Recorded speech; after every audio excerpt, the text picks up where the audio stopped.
Personal या व्यक्तिगत समस्या लेके नहीं आए। ये लोकतंत्र की जो हत्या हो रही है देश में, उसको बचाने की मुहिम है।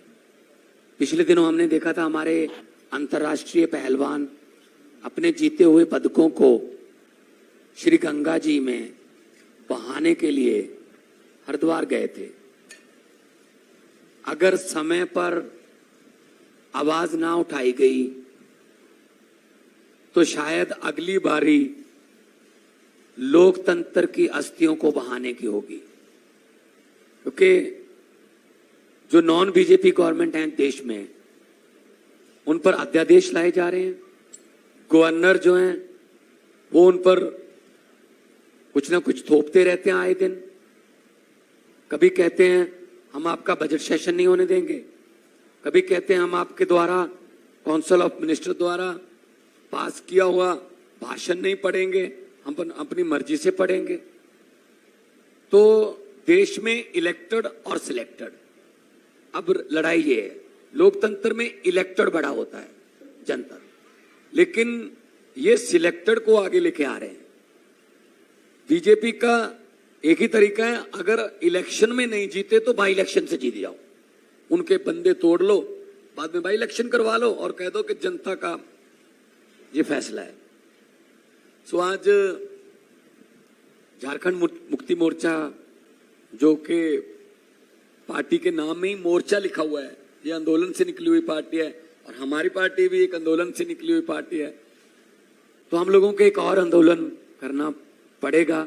140 करोड़ जनता देश की ये उम्मीद करती है कि आने वाले दिनों में अगर देश में लोकतंत्र को बचाना है, इलेक्शन को बचाना है, तो हमें आवाज उठानी पड़ेगी कि ऐसे फरमान जो केंद्र सरकार की तरफ से आते हैं, जो फेडरल स्ट्रक्चर को कमजोर करते हैं, उनके खिलाफ हम आवाज उठाएं एक होकर।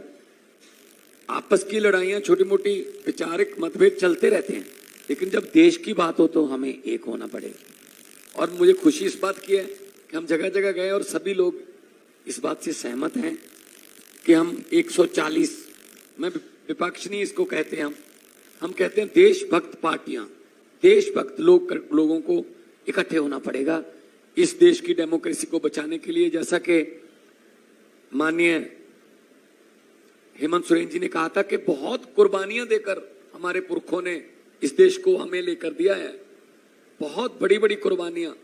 शहीद आजम भगत सिंह से लेके करतार सिंह सराभा से लेकर और चंद्रशेखर आजाद, सुभाष चंद्र बोस, बिरसा मुंडा जी, नाम गिनते थक जाओगे आप उन स्वतंत्रता सेनानियों के लिए जिन्होंने लड़ाइयां लड़ी, फिर देश मिला। ये किसी के बाप की जागीर नहीं है, लेकिन ये समझते हैं हम ही चलाएंगे। जैसा कि अरविंद केजरीवाल जी ने कहा, इन्होंने 10 बजे रात को अध्यादेश क्यों जारी किया? क्योंकि 5 बजे सुप्रीम कोर्ट में छुट्टियां हो गई थी, तो इन्होंने कहा छुट्टियां हो गई, अब 10 बजे अध्यादेश जारी कर दो, सुप्रीम कोर्ट में नहीं जा सकते। तो सुप्रीम कोर्ट की भी नहीं अगर मानते तो किसकी मानेंगे? तो अहंकार हो गया है बहुत ज्यादा इनको। तो अहंकार जो है वो परमात्मा अहंकार को ठीक कर देता है।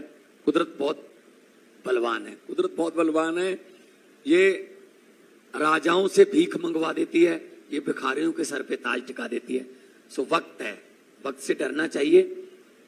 मैं भी बहुत निम्रता सहित बेनती करता हूं केंद्र सरकार को, अहंकार मत करो, क्योंकि जनता है, लोकतंत्र में जनता बड़ी है। जनता, लोग जब चाहें आदमी अर्श पर और लोग जब चाहें आदमी फर्श पर। बहुत बहुत धन्यवाद।